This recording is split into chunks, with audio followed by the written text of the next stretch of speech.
A Diretoria de Comunicação da UFU te convida. Bora prosear? Olá, professores, professoras, técnicos, técnicas, alunos e alunas da Universidade Federal de Uberlândia e os terceirizados. É com grande prazer que a gente começa mais um Bora Prosear. A gente traz para você aqui sempre as pessoas que ajudam a construir essa universidade. E hoje a gente traz para você a Maria José Moreira de Oliveira Torres, que nasceu em 19 de fevereiro de 1959 em Alto Garças, no Mato Grosso. Fica a 698 quilômetros de Uberlândia, viu? Veio para cá aos 13 anos para cursar a 7ª série do ensino fundamental e aqui formou sua família, a esposa do cinéfilo Paulo Eduardo, Paulinho, mãe de 3 filhos também ligados à arte e avó da pequena Valentina. Maria José tem 2 pés, um na educação e outro na cultura. Ela é graduada em Letras, Francês e Português pela Universidade Federal de Uberlândia, com especialização em Literatura Contemporânea e anos depois graduada também em História pela mesma instituição, aqui pela UFO. Atualmente, a Maria José cursa o mestrado em Tecnologias, Comunicação e Educação também aqui na UFO. Foi professora, é escritora e atuou durante 38 anos na Secretaria Municipal de Cultura aqui de Uberlândia. Por isso, a Maria José é a nossa convidada de hoje. É uma grande amiga minha, é com grande prazer que eu recebo a Maria José aqui. Eu tenho certeza que você vai adorar o que a Maria José tem para nos contar durante essa hora de Bora Prosear. Bora Prosear, Eliane? Eu achei legal a hora que você falou que ela tem um pezinho na cultura e o outro aqui na UFO, né? Porque ela tem 2 graduações aqui na Universidade Federal de Uberlândia, uma em História e outra em Letras, né? Inclusive, ela que é afinada no francês. Bonjour, Maria José. Comment allez-vous? Fala, Maria José. Je vais bien, merci.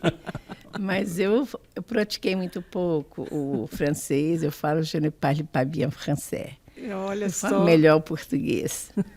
Ô Maria José, mas assim, a língua, ela tem essa coisa da gente estar cotidianamente, né? Eu costumo falar, eu falo com muito orgulho lá na rádio universitária, eu falo, olha, eu me formei em inglês, mas, cara, eu nunca mais vi vocabulário, então eu fico meio que passado assim, olhando o inglês das pessoas, e eu acho muito bonito, mas eu não continuei. Preciso praticar, né? É preciso praticar. E quando a gente não pratica, fica algumas, né, estruturas na mente, mas é impossível. Se você for à França, você até ensaia falar algum francês, mas eles falam muito rápido. Então é muito difícil você entendê-los. Eu passei um aperto lá, mas consegui me comunicar. Conseguiu? Com dificuldade, muita dificuldade. Mas a gente consegue, né? Maria José, eu queria começar a nossa fala depois dessa preâmbulo. Exatamente. Eu queria começar que você com você falando um pouquinho, né, de como que foi a sua infância. Você que nasceu em Alto Garças, no Mato Grosso, não é isso? Sim. A praticamente 700 quilômetros daqui. Uhum. A sua família é toda de lá? Eu sou filha de pai baiano e mãe mato-grossense. Então a história começa assim: meu pai, ele é funcionário do DNR, e ele vai para Mato Grosso com a empresa para construir estradas de rodagem. E ele conhece a minha mãe e eles se apaixonam, e minha mãe já era mato-grossense, mas numa cidade muito do interior, normalmente os pais mandam os filhos estudarem fora, né? Minha mãe era uma que estudou fora, estudou em Três Lagoas, então nas férias vinha para essa cidade que hoje tem 13 mil habitantes. Na época, eu penso que na década de 50 devia ter uns 3 mil habitantes. Então eu falo que a minha infância foi a infância da roça, do rural, das jabuticabas, dos pés de jatobá, do carro de boi.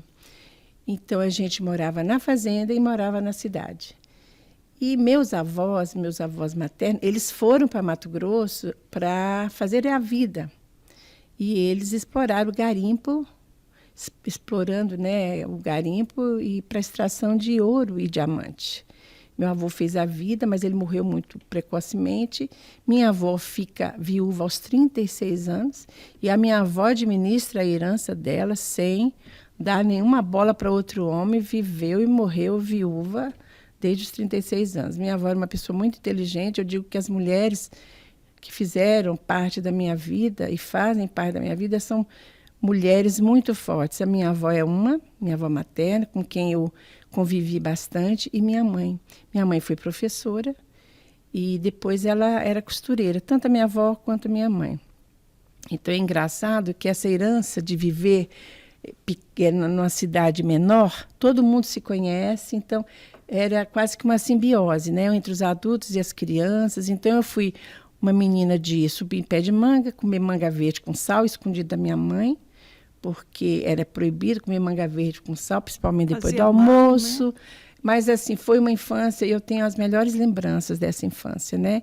E depois, geralmente a mentalidade, né? Pelo menos das famílias, né? da minha cidade, era o seguinte: as crianças chegam a certa idade, precisam estudar fora. Então, vocês vão ou para a capital, ou viriam para Uberlândia.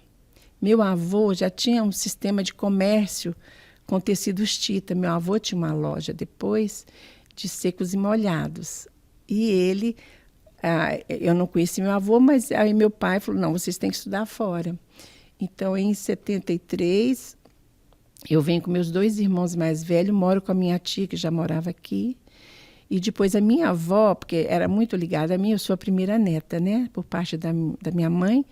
E a minha avó vendeu tudo, comprou uma casa aqui na Fernando Vilela, e fomos morar e estudar. E depois meu pai vendeu a fazenda. Meu pai era um fazendeiro pecuário, depois que se estabeleceu em Alto Garça, é um pequeno fazendeiro pecuário, e ele depois vende tudo. Depois na década de final de 78, 79, aí ele vem e a gente então mora aqui em Uberlândia. Então eu falo que já me uberlandizei. Eu falo que eu sou mato-grossense de nascimento, mas eu amo Uberlândia. É uma cidade que me fez profissionalmente, né? Eu construí minha família. E eu sempre falo que, como eu fui servidora pública, tanto do Estado e da Prefeitura, eu falo que eu sempre sou muito grata. Então, aos contribuintes pagadores de impostos, né? Porque eu estou aqui hoje por conta disso. Maria José, você veio para Uberlândia em que ano e com quantos 1973, anos? com 13. 13 anos. Bem jovem. Você era a filha caçula? Caçula de 3. Meus 2 irmãos mais velhos e o meu segundo irmão já perdi. Era muito mimada? Então, eu acho que fui mesmo, pela família inteira. Meu marido, de vez em quando, fala que eu continuo mimada ainda. Meu pai era muito meu protetor e meu parceiro. Meu pai sempre foi meu parceirinho. E aqui em Uberlândia, quando você chegou aqui, você estudou onde? Então, eu chego em início, né, acho que foi início de fevereiro de 73, eu tenho isso bem na memória. E aí eu tinha que estudar numa escola. E eu me matriculo numa escola particular, porque acho que não havia tempo para fazer toda aquela pesquisa, né? A gente não conhecia muita gente. E aí eu fui estudar no Colégio São José, que fica na Tenente Virmontes, entre a Cesária Alvim e a João Pinheiro, de uma senhora chamada Cornélia. Dona Cornélia. Dona Cornélia. E aí eu sempre fui muito assim, quietinha de estudar, nunca fui muito traquina como os meus 2 irmãos mais velhos. E eu acho que eu fui construindo, então eu sou muito tranquila. E aí eu lembro até que a Dona Cornélia me pedia para ir todas as tardes, eu só estudava, para ajudá-la na escrita dos diários. Então, eu estudei, depois fiz o curso de admissão para entrar no museu, porque na minha época precisava fazer o curso, a admissão. Então, eu estudei no colégio, que é museu, que é a Escola Estadual Uberlândia. E aí fiz o primeiro colegial, no anexo, que era lá na Duque de Caxias, lá embaixo, perto do Correio. Sim, anexo do museu. Fui aluna, inclusive, da Dona Yolanda, de matemática. E depois você tinha a opção de ir continuar o colegial ou fazer o normal. Então, no ensino médio, né, eu fiz normal. Então, eu fiz 2º e 3º normal na Escola Estadual Uberlândia. Então, eu cursei o magistério. Então, eu termino em 77. E aí surge uma oportunidade de dar aula na Escola Estadual Marechal Castelo Branco, no Jaraguá. Gente, eu tinha 17 anos, entrei para a sala de aula sem nenhuma experiência. A E Marechal como Castelo foi? Branco é uma escola ligada ao Exército, ao quartel? Não, Como não é que era? perto, próximo, é construído, mas é a escola estadual. E como foi essa experiência? Alguém que terminou uma Então, formação no curso uma normal colega da minha, época? porque eu acho que naquela época também você não tinha, vamos pensar, Uberlândia que tinha o quê? Acho que não tinha 200 mil habitantes. Na década de 70? Uns 193, 50, por aí. Mas eu até andei olhando, mas é por aí. Então, Uberlândia ainda era muito pequena e não tinha tanta oferta de professores. Tanto é que tinha um curso normal, né? Para formar professores. E eu lembro que uma colega minha, a Eliane, falou assim, mas surgiu uma vaga, você quer dar aula? Eu falei, eu vou, né? Eu tinha uma experiência mínima, mas assim, formal, né? De estudar. Gente, eu passei um aperto, porque eu não tinha experiência, 17 anos na sala de aula. Eu fui alfabetizar crianças, e naquela época, as crianças, geralmente, elas iam direto para a primeira série sem passar pelo pré, né? Depois é que veio o pré. E eu me lembro que tinha um menininho que chamava Edmárcio. E eu falava assim, não, Edmárcio, você tem que fazer o dever. Ele falou assim, se a senhora me mandar eu fazer dever, eu te fiar o bucho na peixeira. Meu Deus! A peixeira no seu bucho. Ele tinha 6 anos. E aquilo me assustou. Eu saí correndo, gente, para a sala da supervisora. Não esqueça disso. Aí depois falei, gente, onde que a gente aprende a dar aula, né? A gente aprende sendo professor. Eu vi que o erro era meu. E aí o pai foi, uma pessoa muito humilde. Eles moravam na ribeirinha ali, onde passava o rio, que houve inundação na época do Zaire, na década de 80.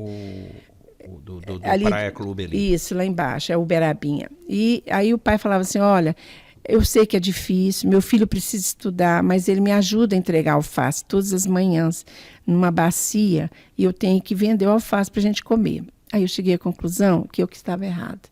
Então eu revi minha forma de lidar com ele. Então o que eu fazia? Vamos fazer dever juntos. Então ele fazia dever comigo na sala de aula.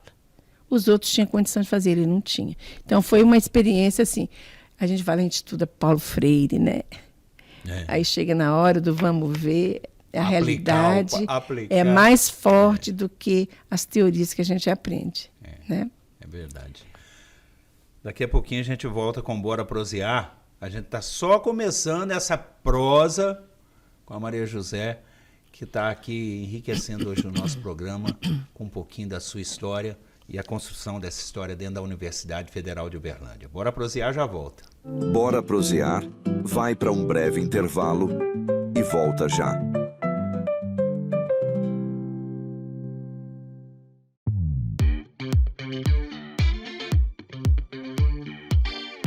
Uma universidade é feita de pessoas.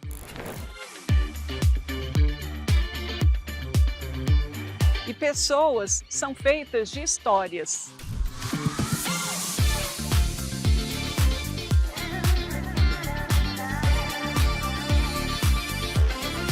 Sabe, Lili, nada melhor do que uma boa prosa para a gente conhecer melhor as pessoas, suas histórias e suas ideias. Com certeza, Vitor Hugo. Então, bora prosear. Bora prosear.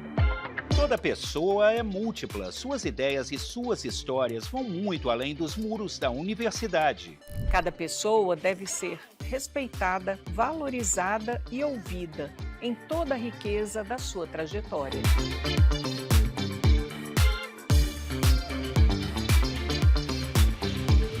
Convidamos você para prosear com a gente. Para ouvir e contar histórias, para rir e se emocionar.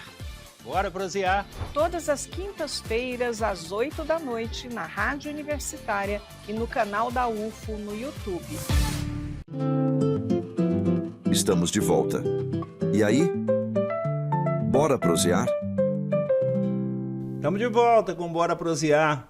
Estamos trazendo aqui hoje a nossa querida Maria José, que hoje é mestranda aqui da FACED e que dá uma enriquecida no nosso programa, né, Eliane? Bora prosear. Porque o nosso programa, ele ouve docentes, ele ouve discentes, ele ouve técnicos e ele ouve também terceirizados, né, Vitor Hugo? E hoje a gente tem a presença da Maria José, que é discente da Universidade Federal de Uberlândia e que, aliás, lá em 1978, ingressou na universidade, não é isso, Maria José, no curso de letras? Engraçado que aquela época, não sei se é da época de vocês são mais jovens, mas existia uma possibilidade de fazer primeira e segunda opção.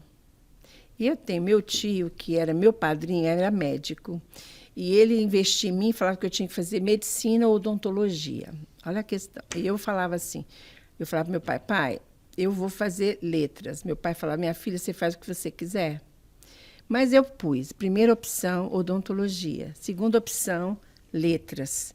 Eu não passei em odontologia e fiz letras. Então, eu sou da turma de 5 anos. É a última turma que faz 5 anos. Depois são 4 anos. E aí eu me lembro que eu fui aluna de vários professores, e a dona Yolanda, que é a primeira secretária de Cultura, ela foi também minha professora. Ela foi minha professora na prática de ensino de língua francesa. Ela foi minha professora de prática de língua francesa. Então, eu cursei de 78 a 82. Dia 10 de julho de 82, a gente cola grau. E era reitor o professor Antonino Martins. E a gente entra um ano após a federalização, que eu acho que a UF federalizou-se em 77, se não me engano.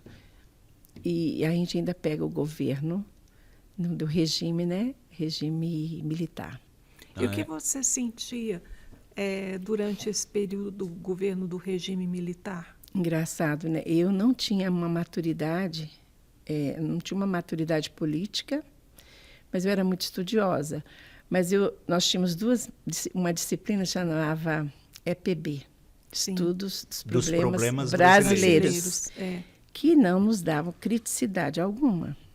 Era só relato das mazelas do país. E tudo bem, era assim que a gente enfrentava, apesar de os professores serem bastante engajados.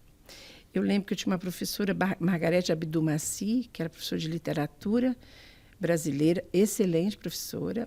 O Aldo Luiz Belagamba, que faleceu há pouco tempo, que me dava literatura portuguesa. Então, as disciplinas das literaturas, a gente conseguia uma discussão um pouco mais, vamos dizer, mais reflexiva sobre, né, os processos criativos, sobre a sociedade de um modo geral. Mas eu fico lembrando, eu fui aluna do professor Vadico, Oswaldo de Oliveira, professor de filologia, era o erudito, mas era um professor conservador.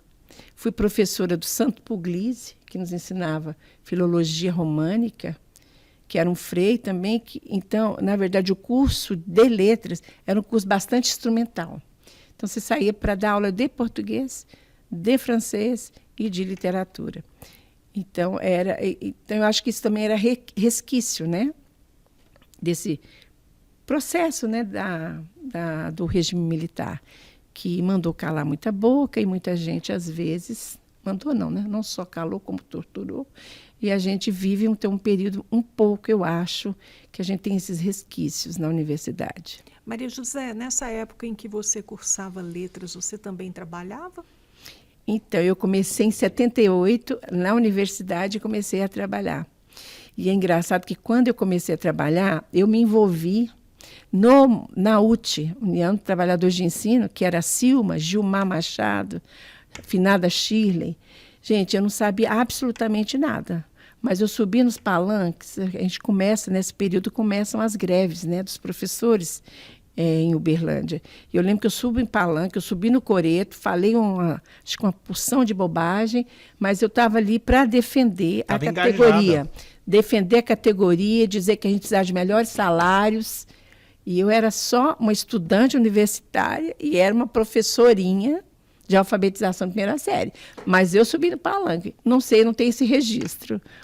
E aí, tanto é que, quando eu fui para trabalhar na Secretaria de Cultura, duas ou três colegas não viram com bons olhos eu ter saído da UT, porque disseram, não, você vai virar pelega, você vai trabalhar na área da política e tal. Mas eu precisava criar meus filhos, já estava numa situação de criar filhos, né? A gente faz uma opção pela sobrevivência.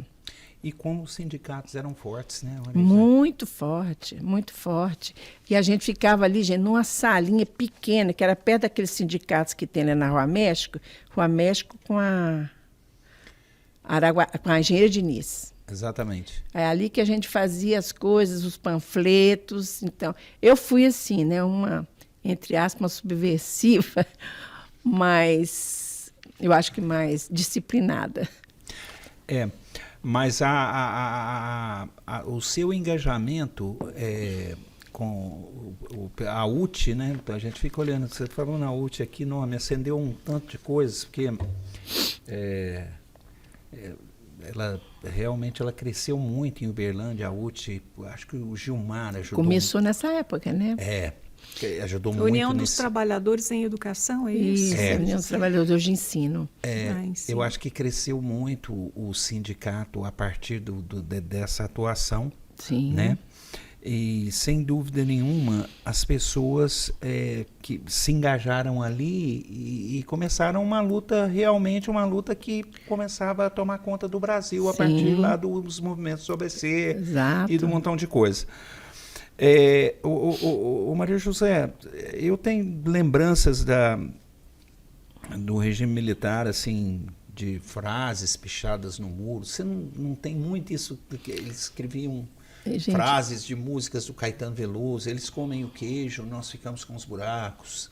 Eu lembro de frases desse tipo, assim, que os estudantes escreviam.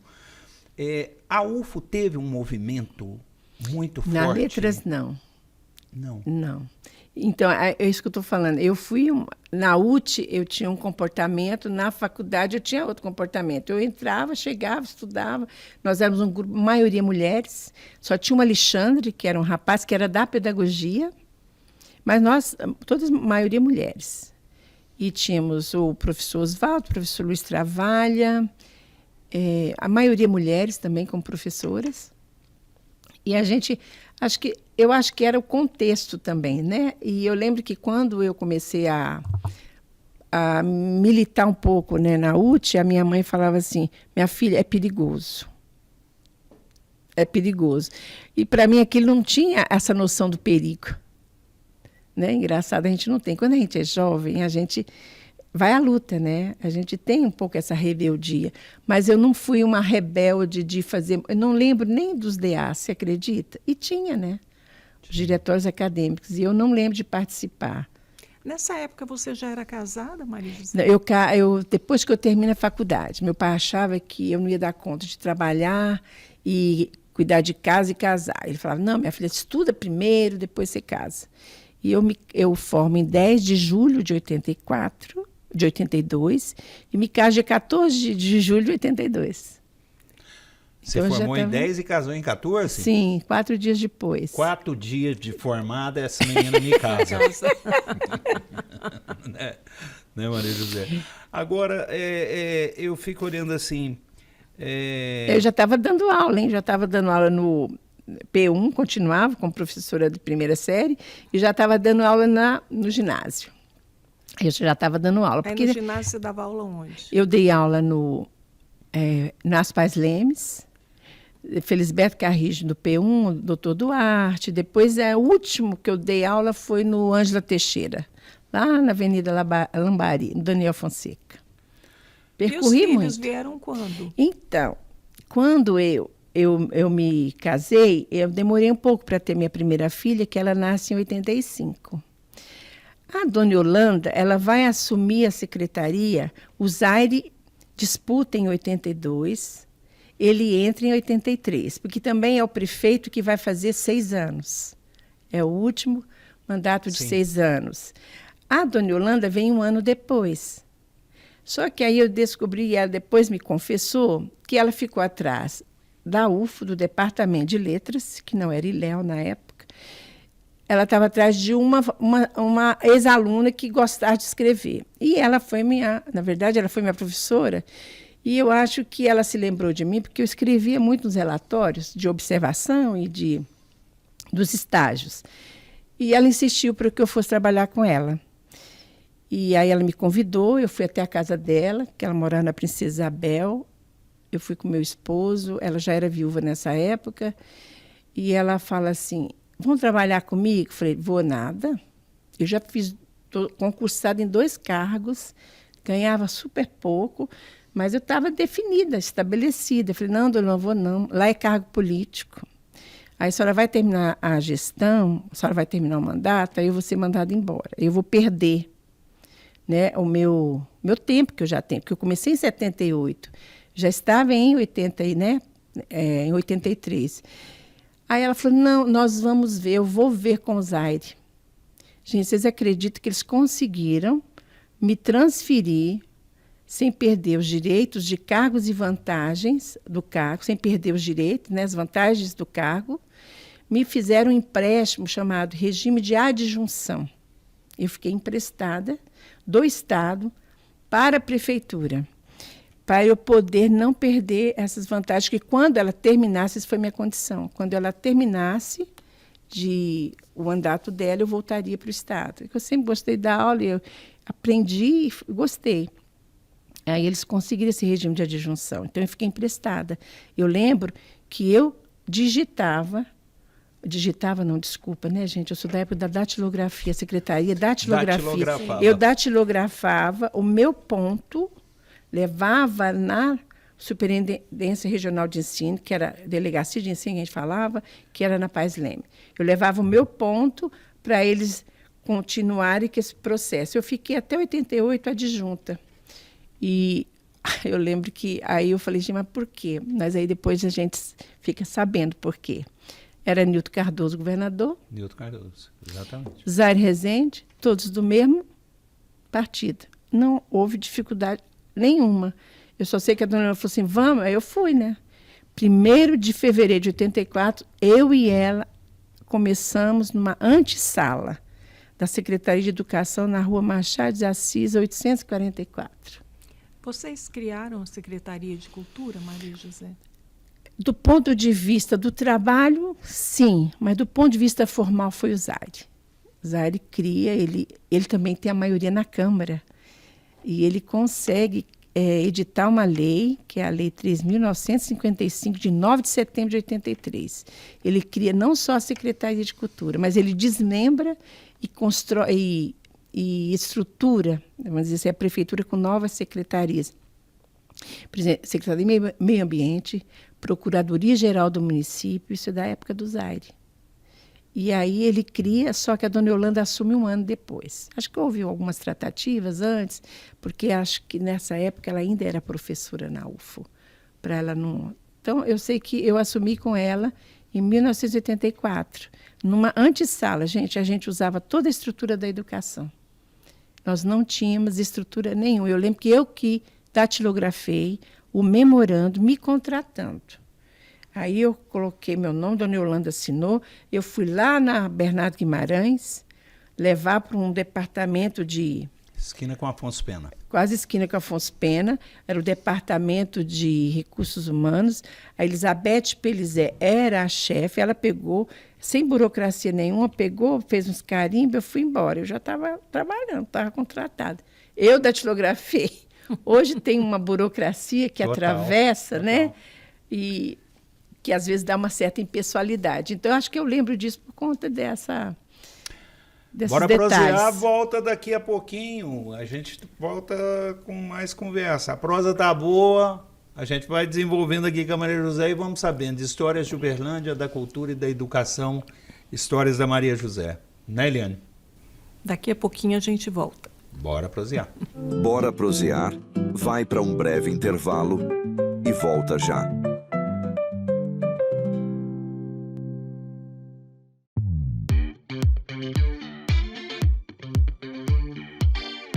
Uma universidade é feita de pessoas.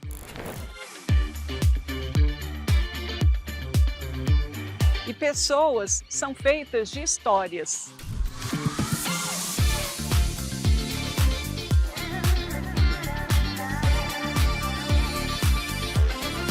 Sabe, Lili, nada melhor do que uma boa prosa para a gente conhecer melhor as pessoas, suas histórias e suas ideias. Com certeza, Vitor Hugo. Então, bora prosear. Bora prosear. Toda pessoa é múltipla, suas ideias e suas histórias vão muito além dos muros da universidade. Cada pessoa deve ser respeitada, valorizada e ouvida em toda a riqueza da sua trajetória.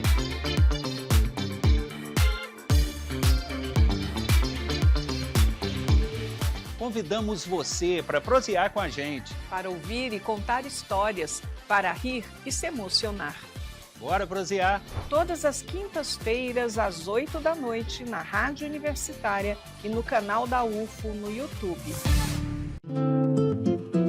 Estamos de volta. E aí?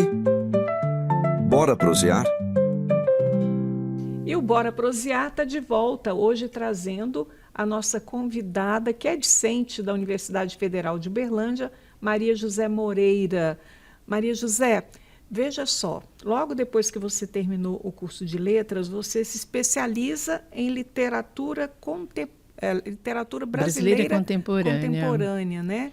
Por quê esse foco? Eu acho que assim, eu sempre gostei de estudar. E assim que eu terminei, eu ainda não estava na iminência de trabalhar na prefeitura. Tanto é que eu termino e foi feito, a universidade, o departamento de letras sediou esse curso aqui, com o time da Universidade Federal do Rio Grande do Sul.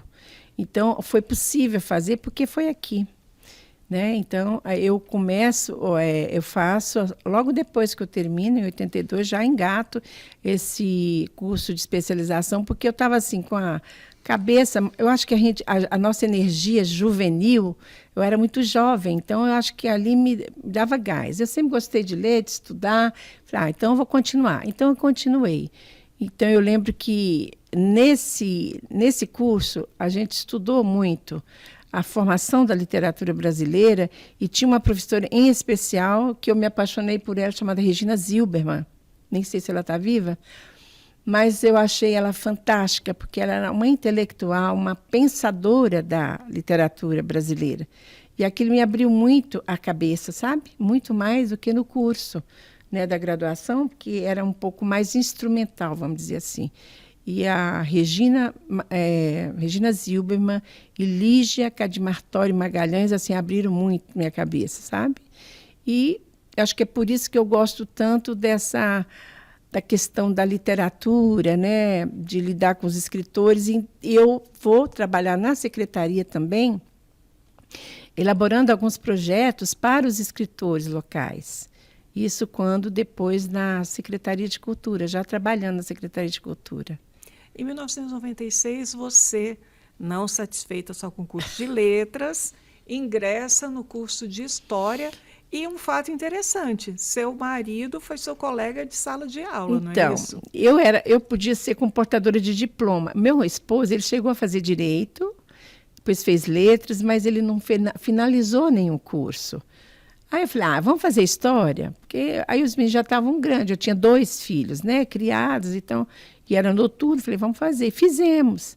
E quando eu entrei, eu me engravidei da minha filha caçula, eu tenho uma filha temporã, que fez 29 anos agora. E eu me lembro que eu ia nas aulas e tinha que dar mamar, e tinha uma professora chamada Iraci Galvão, e ela falava assim, não, mas José, vamos fazer o seguinte, você vai lá para sua casa, você faz a sua prova, depois você traz. Porque ela era bebê, meus colegas passeavam no corredor ali do bloco G, porque a história é no H. A história era em cima e a geografia era embaixo, né? E eu lembro que meus filhos, às vezes pequenos, iam também, entravam nas salas de aula, entravam nos DAs, os 2 pequenos e a Ana no colo, passeando os carrinhos. E a gente fez acho que por gostar mesmo. Meu marido sempre foi bom em história, geografia, política, muito mais que eu. Mas aí eu falei, vamos fazer juntos. Era um estímulo um para o outro. Agora aqui, ó, na sua primeira graduação, você foi aluna da professora Yolanda. Sim. E depois você vai trabalhar com ela na secretaria, como a gente já...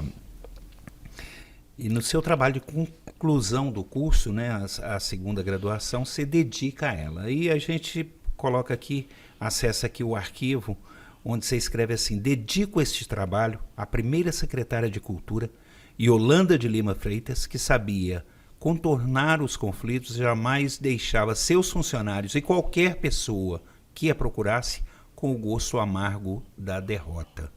Isso é bonito. Dona Yolanda é engraçada, ela sempre foi professora, né? Eu falo que é uma educadora nata. E Dona Yolanda, ela e Zaire participam da Juventude Universitária Católica. Então, eles têm um ramo da Igreja Católica que é mais da teologia da libertação, que é pessoal mais engajado, né? E a Dona Yolanda, ela sempre foi muito professora de todos nós. Nós éramos muito jovens. Então, quando eu lembro que nós éramos o quê? Eu e ela, e depois vários artistas da cidade foram contratados para trabalhar. Não existia concurso nessa época. Mas então ela permitia que a gente trabalhasse, que ousasse fazer os projetos, e a gente sistematicamente, isso era uma sistemática, a gente tinha que reunir para fazer a avaliação dos projetos. E às vezes a gente ficava mal porque o projeto não tinha dado certo, ela nunca deixava, e ela sempre iniciava, e ela que falava no final. Então, a gente já sabia, a gente quebrava o pau. Não, agora vamos deixar, a Dona Yolanda vai falar e vai encerrar. Ela sempre é assim. Então, acho que ela construiu essa forma de uma estratégia, né? Uma tática de trabalho conosco e também com a comunidade. Era muito de ouvir. E ela era uma mulher bonita, altiva, vistosa, alta. E ela arrumava o cabelo, na época, muito assim, como os laquês ainda, mas ela era uma mulher bonita e ela era uma mulher elegante. Então, ela chegava nos ambientes, a gente se sentia pequenininho perto dela. E ela era uma pessoa que deixava a gente falar, deixava a gente errar. Então, eu acho que ela é uma secretária que nos construiu muito bem, construiu no sentido, né? Nos influenciou muito bem, e eu acho que ela deixou bastante saudades. Que feitos importantes você lembra na época que foram ações produzidas pela Secretaria de Cultura? Então, tem alguns projetos que eu acho que foram importantes. E estou meio desatualizada hoje da Secretaria de Cultura, mas eu acho que é importante a gente lembrar o seguinte, que a Secretaria de Cultura ela é criada com uma agenda. O Zaire defende que a Secretaria trabalhe com os artistas, porque ele acha que precisa de uma política cultural para o patrimônio e para a arte popular, e ele fala manifestações eruditas. Então, a Secretaria ela vem com essa possibilidade. Então, acho que tem muitos feitos da primeira gestão que vale a pena ser lembrados. A Secretaria de Cultura hoje tem 41 anos de efetivo exercício, sem nunca ter sido, vamos dizer assim, excluída, né? Vamos dizer assim, da estrutura governamental. Há pouco tempo ela assumiu a agenda do turismo, mas sempre foi uma secretaria exclusiva da cultura. E ela passou muitos anos, 41 anos é bastante tempo, né? De construção, de estrutura, de pensamento, de gestão. E eu me lembro que tinha um projeto que a gente falava, Projeto Forró na Praça. Ele acontecia, gente, uma vez por mês, na Praça Sérgio Pacheco, no Teatro de Arena, e ele tinha uma popularidade absurda, que quando a gente às vezes tinha que cancelar o evento, a gente recebia vários e vários telefonemas. Na época não tinha celular nem WhatsApp, porque eles não queriam. Então a gente conheceu muitas pessoas se conheceram e muitas pessoas defendiam esse projeto. Ele perdurou muito tempo e passou por algumas gestões. Então, o projeto, né, Forró na Praça, o Cineclube Cultura, que começa com exibição de filmes e vídeos, que é também com curadoria do Paulo Torres. Nós temos a restauração da Casa da Cultura, a primeira restauração da Casa da Cultura, e transforma a Casa da Cultura como espaço de cultura. Nós temos a criação e implantação do museu, na época, Museu de Ofícios. Então, eu acho que tem estruturas que foram feitas nesse período que marcam muito vamos dizer assim, a trajetória da Secretaria de Cultura. E tem um outro que eu gostaria de acentuar, que depois ele cresce muito, é o Festival de Dança. Ele vai começar em 87, por pressão das donas de academia. Então, começa em 87, 88 a gente tem uma verba boa, porque é o centenário de Uberlândia. E aí a gente consegue fazer um bom festival de dança e ele cresce absurdamente. Acho que até os anos 2000, assim, foi um boom do festival de dança de Uberlândia. Acho que foram eventos, né, longevos. Agora, você acha que a cultura da cidade, ela passa, o Maria José, por um movimento mais popularizado? Como é que você acha que está a cultura popular da cidade, o tratamento dessa cultura popular? Eu digo por causa do seguinte, quando você fala de festival de dança, me vem duas coisas à cabeça. Me vem, porque eu sou, né, eu passei por essas gestões. Me vem, por exemplo, a dança de rua, né? Que literalmente sobrevoou aí um cenário nacional.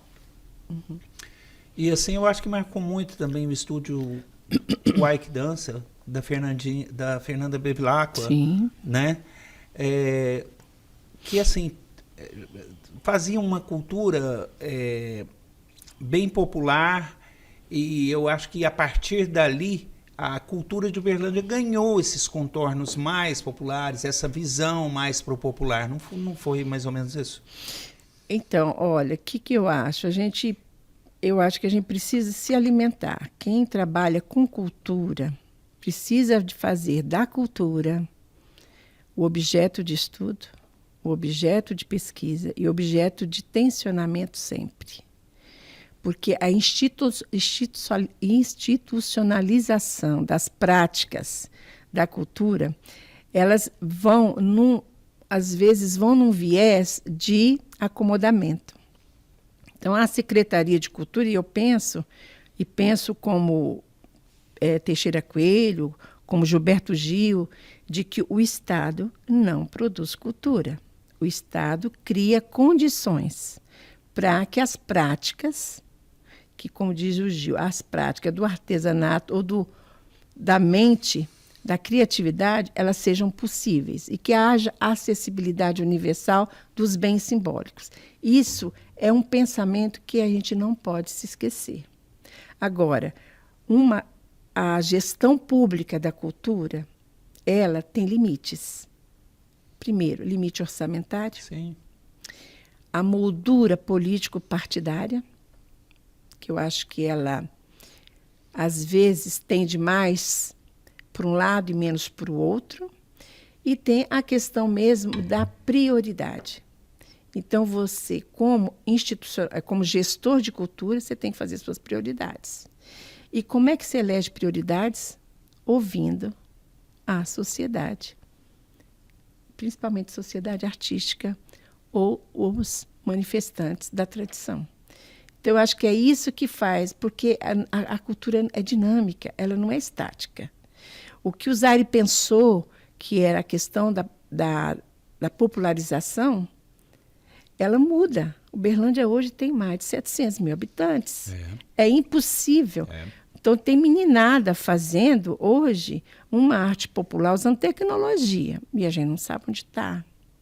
E tem gente fazendo, produzindo práticas culturais da melhor qualidade e a gente não sabe onde estão. Então, eu penso que acho ainda que há uma dificuldade ainda hoje eu discuto isso e falo muito lá em casa, porque lá em casa é um ambiente da discussão sobre cultura, né? Porque trabalhar 32 anos, eu falo que a Secretaria de Cultura não sai da gente, né? E eu acho que dos maiores desafios mesmo da Secretaria de Cultura é renovar plateias, é renovar o consumo, o fruidor da cultura. Então, às vezes, você vai numa galeria de arte, numa exposição, são as mesmas pessoas que curtem aquele tipo de linguagem, ou que curtem aquele artista. Então, eu acho que a gente precisaria hoje repensar que o trabalhador está no trabalho. E o museu não abre aos finais de semana. As galerias não abrem aos finais de semana. Isso é um desafio. A gente precisava repensar. Nas grandes cidades, normalmente, segundas-feiras, Os equipamentos culturais estão fechados para manutenção. Mas, final de semana, você tem que repensar isso, porque senão você está consolidando, às vezes, as melhores práticas artísticas, mas para um público ainda restrito. Né? Não estou dizendo que a gente tem que gostar de tudo, não, porque também não gostar faz parte, né, de uma determinada linguagem ou não. Então, acho que isso é um desafio. Vitor, se a gente for pensar, nós somos o que nós falamos, nós somos o que nós consumimos, nós somos o que nós escolhemos. Então, hoje, eu acho que não existe uma dicotomia entre arte erudita e arte popular. A gente transita, como diz o Raymond Williams, a gente transita da casa de chá ao boteco. Todo mundo tem hoje essa possibilidade, né? Então, eu acho que é isso. A gente tem que repensar, acho que é um desafio mesmo, é que o popular está na gente. O erudito, muito menos. Então, se for pensar do ponto de vista da formação e da Constituição, nós somos muito mais povo, mais gente, do que elaboração, né, de determinados tipos de linguagem, né? Bora prosear, volta daqui a pouquinho, a prosa tá boa, vai passando, a gente nem vê. Bora prosear. Bora prosear, vai para um breve intervalo e volta já.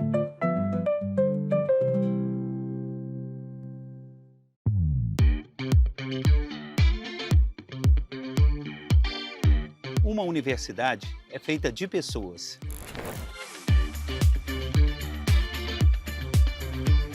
E pessoas são feitas de histórias.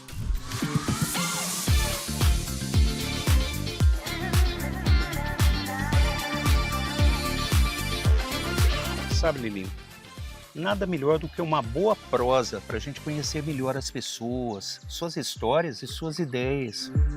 Com certeza, Vitor Hugo. Então, bora prosear. Bora prosear. Toda pessoa é múltipla. Suas ideias e suas histórias vão muito além dos muros da universidade.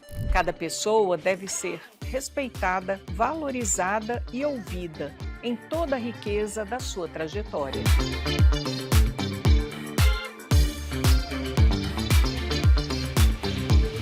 Convidamos você para prosear com a gente. Para ouvir e contar histórias, para rir e se emocionar. Bora prosear! Todas as quintas-feiras, às 8 da noite, na Rádio Universitária e no canal da UFO no YouTube. Estamos de volta. E aí? Bora prosear?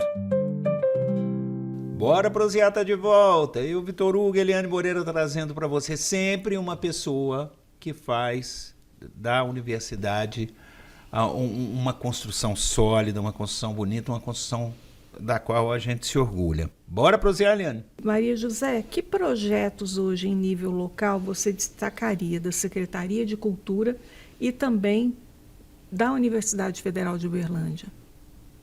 Então, da Secretaria de Cultura, eu acho que tem um projeto que é uma grande carro-chefe, que é o Programa Municipal de Incentivo à Cultura, porque ele aporta recursos para os artistas, né, para os... É o PMIC, né? É o PMIC, para os manifestantes da tradição. E eu acho que ele cresceu muito. E eu acho ele muito interessante porque ele dá o recurso e não é um empréstimo. É uma doação. Muito bom, é muito bom. E aí você faz o seu projeto, você realiza o seu sonho, né? E o projeto cresceu muito, o programa cresceu muito. Tem as leis, né, também, que aportam recursos, Lei Aldir Blanc, Paulo Gustavo, que aportam recursos via Secretaria de Cultura. E eu acho que, nesse sentido, ele é bem conduzido, né? Tem uma comissão que faz avaliação, faz o monitoramento. Eu acho que isso é um grande carro-chefe. E começa com a Lídia em 2003. E ele só cresceu. Isso é muito positivo, eu acho. A Lídia Meirelles, que Lídia... inclusive a gente perdeu há pouco tempo. Pouco né, tempo, Maria? E, olha, eu na universidade, então, eu entrei agora e até faço uma crítica a mim mesma. A gente, às vezes, não consegue acompanhar tudo, né? Mas só o fato... Só abrindo um parênteses, você entrou agora como mestranda, não é isso? Sim. Mas no programa de PPGCE, pós-graduação em educação, né? isso. Mas eu fico pensando assim, que se a gente for pensar bem, uma rádio e uma TV universitárias é muito chique, né, gente? Ter uma estrutura dessas, né? Então, eu acho que eu não sei como isso alcança, né, vamos dizer assim, os ouvintes, né, os telespectadores, também, né? Então, eu acho que... E a gente tem que se antenar, né, gente, para o mundo. Não tem jeito. A gente vai ter, com a inteligência artificial generativa, a gente vai ter que nos atualizar bastante para dar conta, né, do que vem por aí. Eu acho que está vindo muita coisa aí, sabe, pela frente, porque você estava falando no outro bloco sobre as formas de cultura que surgem, né, diuturnamente, inclusive com essa evolução Da tecnológica, né? Sim. A gente hoje realmente, se a gente for pensar, eu havia feito uma pergunta para você sobre o popular, mas assim, se a gente for dividir a cultura em popular e erudita, se você quiser dividir mesmo, você vai ter um montão de outras divisões, mini divisões, né, Maria José, que vão segmentar aí em Sim. cultura digital, cultura... Então, quer dizer, a coisa muda muito, né? A cultura ela mudado, é muito volátil, ela está sempre se modificando, sempre se transformando. Nós somos seres, né, de adaptação, né? E somos seres culturais, né? Então a gente vai se adaptando, a gente vai construindo, vai fecundando o pensamento, as formas de agir, né? Maria José, veja só, uma coisa interessante.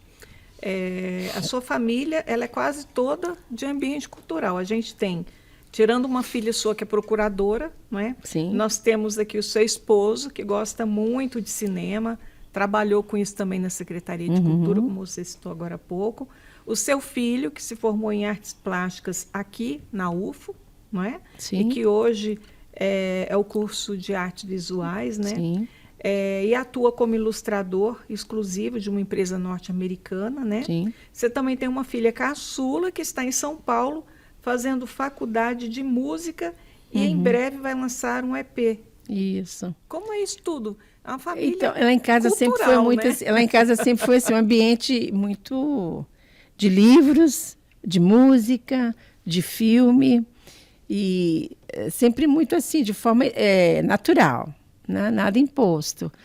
Mas eu falo que a minha caçula, eu até brinco, o Dudu, vou fazer um parênteses, a Bárbara sempre gostou de dançar.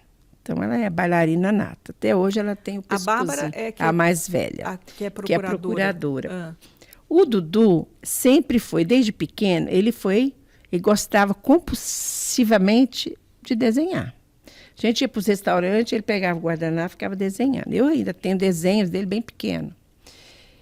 E aí eu falei para ele assim, meu filho, falaram para o meu esposo, põe ele no curso de desenho. Aí o Paulo falou, não, deixa ele explorar, né, ele mesmo e tal. E foi. Quando ele tinha 17 anos, ele tinha a possibilidade, porque era o país, era os pontos do programa de acesso ao ensino superior, né, país, ingresso, né, ao ensino superior.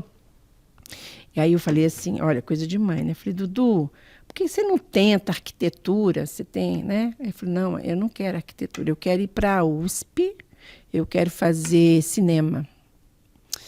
Aí eu falei, gente, 17 anos, não vou deixar meu filho embora com 17 anos. Sabe aquela coisa? A gente ficou muito assim, conversamos e tal, e ele sempre foi um bom filho. Eu falo que eu não sou uma boa mãe, eles foram bons filhos. Aí ele concordou, aí eu falei, por que você não faz aqui? Você está muito novo, faz UFO. Faz algum curso que tenha alguma coisa a ver com as suas habilidades, suas competências. E aí para fazer, ele tinha que primeiro fazer uma prova de habilitação. E aí era assim, ele falou, mãe, eles botaram um liquidificador pequenininho e eu sentado tinha que desenhar, fazer um desenho.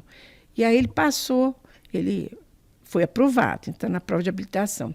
E ele foi... É a prova de habilidade específica. Isso, né? a habilitação não, falei errado, habilidade específica. E aí ele passou e ele, então, pelos pontos do país, ele entrou direto para a UFO e começou a cursar com 17 anos. Então, ele terminou.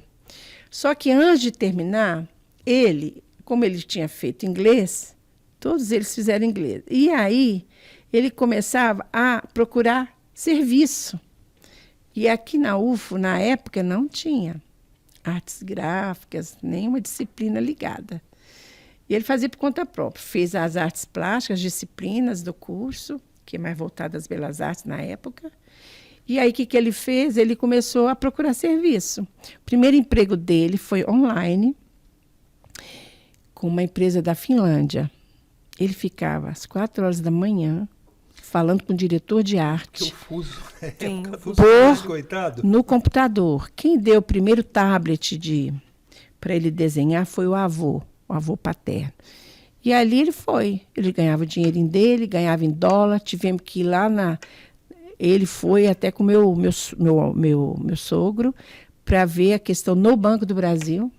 Tinha que fazer um contrato. E aí, para ele explicar que ele não estava fazendo nada de errado, que ele tinha que receber em dólar. Porque vem de aí é uma burocracia, gente, mas aí deu certo. E aí, gente, ele foi fazendo, e hoje ele é um artista exclusivo de uma empresa chamada Zap, em Nova York. E faz como? Na casa dele, de chinelo e short, ele desenha os personagens, a ambientação, conversa com a diretora artística, que é acho que é uma japonesa, é uma oriental, tem reuniões toda semana, tudo mediado pelo Ele mora em Uberlândia. computador. Mora em Belo Horizonte. Mora em Belo Horizonte. Trabalha no conforto da casa dele. Mas ele fala, mãe, é estressante. Aí ele sai para correr, sai com a cachorra, para descansar. E a Ana, eu falo que a Ana é mais filha do pai dela do que meu, porque é assim, a Ana tem espírito de velho. Ela curte filme antigo, as músicas que o pai gosta. Teve uma tarde, umas férias, ela assistiu todos os filmes de Truffaut. Então, ela e meu esposo, os dois conversam, eu fico até fora, porque eu nem consigo acompanhá-los. Então, todos os três gostam muito, né? De cinema e de boa música, vamos dizer assim. E a Ana queria ser cantora. E aí os filhos, os dois mais velhos já maiores, né? Já independentes financeiramente, e aí ela quis fazer música, só que aqui tinha música erudita. Sim. Eu falei, então vai procurar uma faculdade para você fazer. Tentou Unicamp 2 vezes, foi muito difícil, só tinha 2 vagas, ela não passou. Aí, para não ficar frustrada, eu falei, Ana, tenta um outro. E aí ela tinha Rio Grande do Sul, Santa Maria, tinha o FMG, mas aí ela falou assim, mãe, eu consegui, tem 2 em São Paulo. Gente, para nós que moramos em Uberlândia, relativamente, é a cidade interior, apesar de ser uma cidade grande. Eu falei, meu, gente, como é que essa menina vai morar sozinha? E aí ela passa no vestibular da Faculdade Santa Marcelina. A gente consegue alugar um estúdio de 30 metros quadrados para ela morar perto da faculdade, porque ela não estava acostumada, ambientada com a cidade grande como São Paulo, para pegar ônibus, metrô.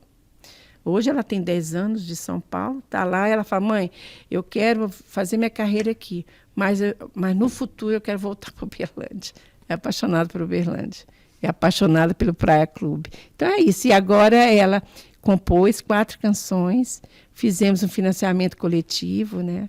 E ela está tentando gravar o primeiro EP. Está gravando ou já gravou? Agora, a semana que vem, ela grava um dia 2 canções, no outro uma outra canção, e tem uma novidade que é uma participação de uma cantora chamada Fabiana Cosa, que é mais na segunda quinzena de novembro. Daqui a pouquinho a gente volta com Bora Prosear. Bora prosear, vai para um breve intervalo e volta já.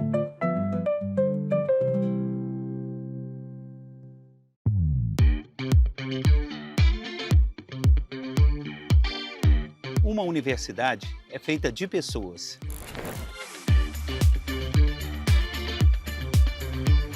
E pessoas são feitas de histórias.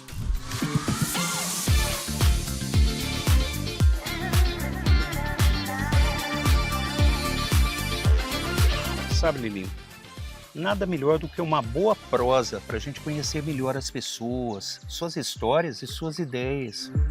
Com certeza, Vitor Hugo. Então, bora prosear. Bora prosear. Toda pessoa é múltipla. Suas ideias e suas histórias vão muito além dos muros da universidade. Cada pessoa deve ser respeitada, valorizada e ouvida em toda a riqueza da sua trajetória.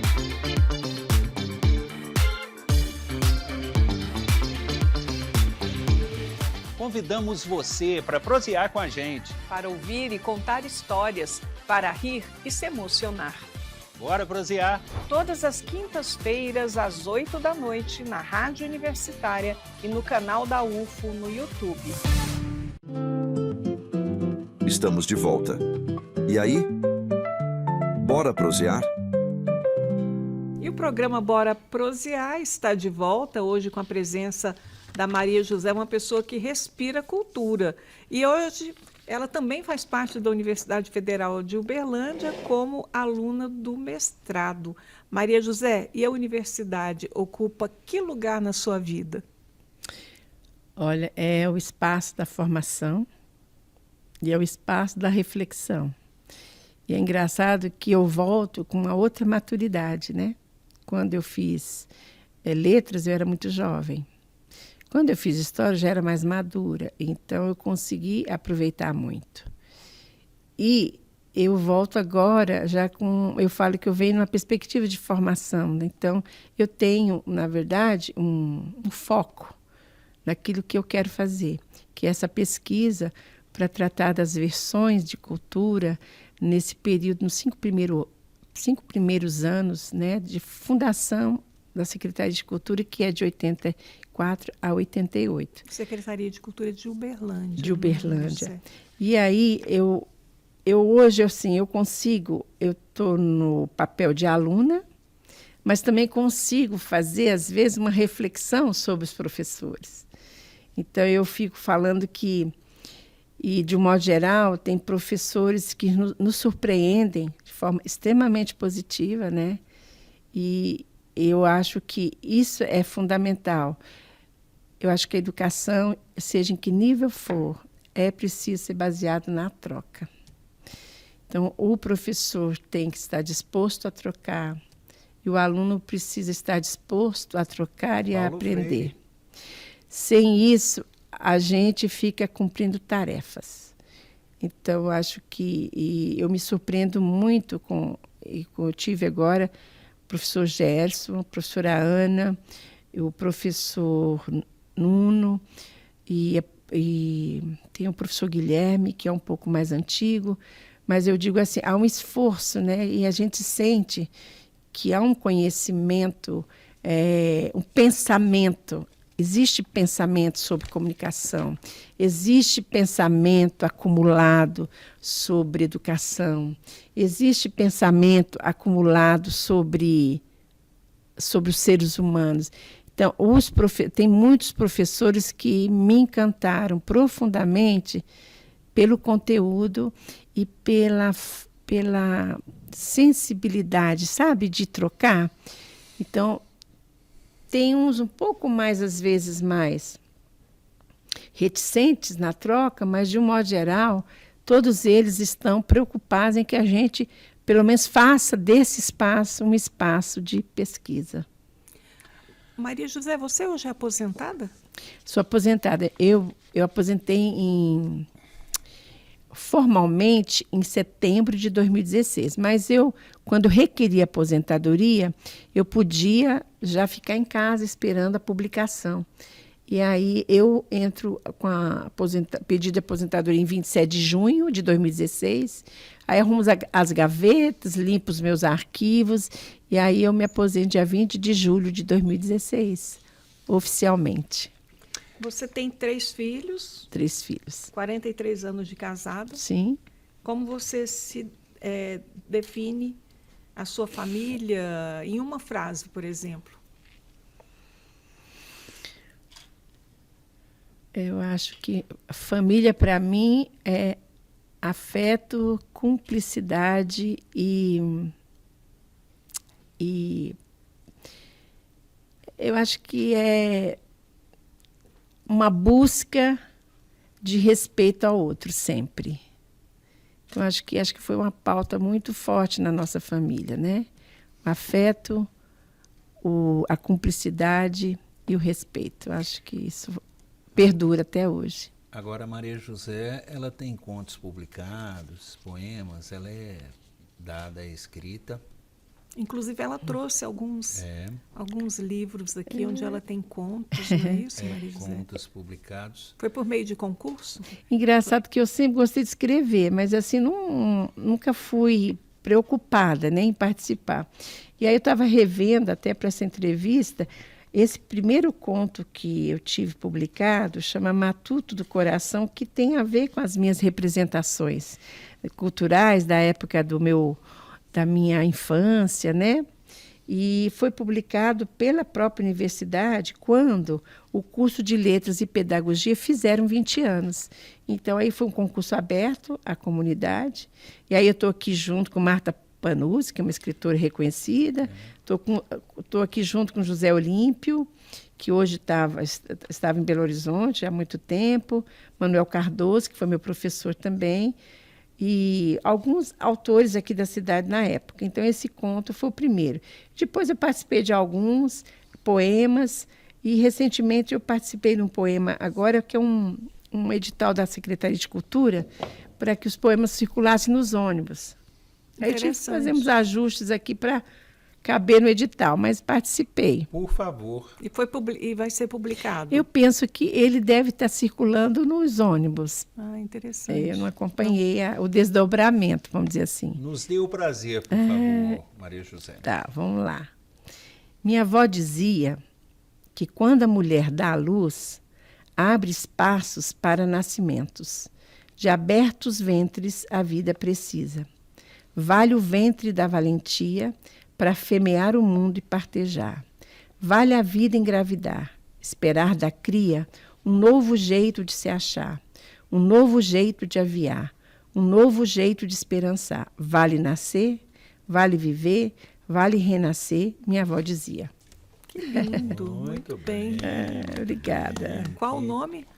Eu não pus título, mas Não. pode chamar Minha Avó Dizia. Esses poemas vão como é que é na linha do ônibus? Eu Naquele não vídeo? sei. Você acredita que eu não sei? Eu preciso saber. Desculpa, não, mas ok. eu não vou poder Porque dar outro essa informação. Outro dia eu estava vendo, às vezes os ônibus saem com algumas frases, inclusive na traseira, só que eu acho que aí o poema... Eu tenho a impressão que não. Deve ser fixado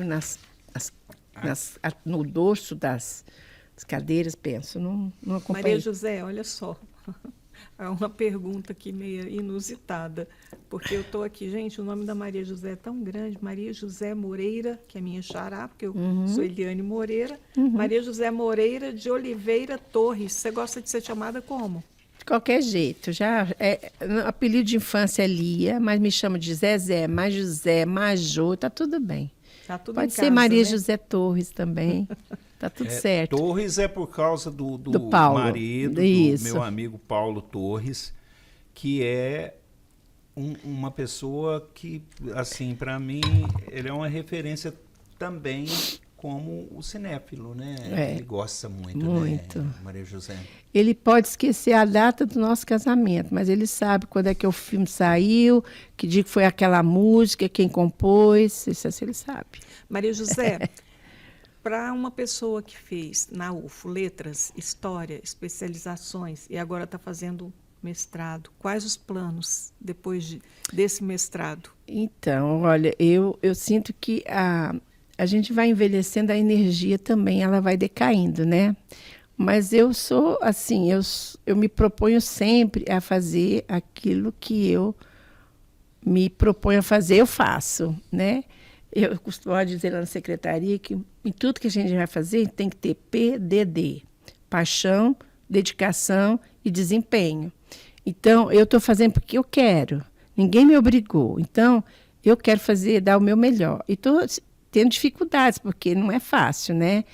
Porque você tem que buscar, o que o professor Gess fala, você tem que buscar a episteme ali, o que problematizar o seu objeto de pesquisa, como é a sua relação do sujeito com o objeto de pesquisa. E não é simples, Porque eu estava falando até para Eliane que eu queria contar a história. Mas não é só contar a história, né? Você precisa problematizar, até porque passado não é ressurreição, né? Você tem que problematizar o que esse passado construiu, né, nos dias atuais. Então, eu acho um desafio, mas estou fazendo com o maior prazer. E eu tenho estudado muito e eu acho que a escrita é uma escrita solitária. Pensamento é coletivo, mas a escrita é solitária, né? Mas eu estou me dispondo. Eu não sei, Eliane, se eu continuo a fazer doutorado, não sei, né? Estou pensando. Não sei também, mas eu quero continuar escrevendo, isso eu quero. Então, eu queria, na verdade, resgatar um pouco, não é resgate, mas falar um pouco das secretárias de cultura. Porque, de um modo geral, todas foram mulheres, maioria, e os homens ficaram muito pouco tempo, mas foram mulheres, e, de um modo geral, oriundas do magistério. Eu acho interessante esse perfil. Por quê, né? Mônica, oriunda do conservatório, Dona Yolanda do ensino, né? Do ensino público. A Lídia era na verdade, a Lídia já era uma exceção, porque ela era do museu aqui da UFO.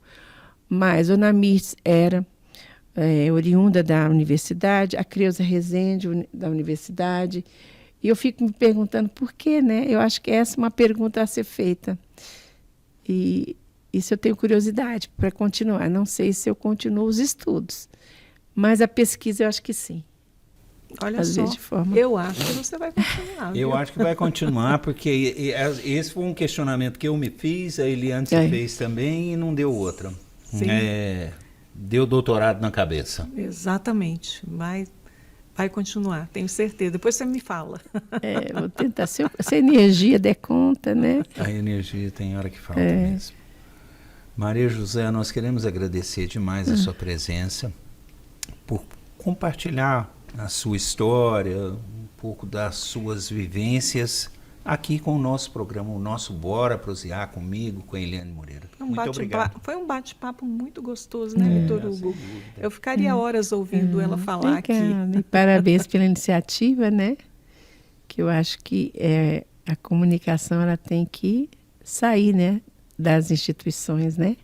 Para fora das instituições. Obrigada pelo convite. Eliane, obrigado.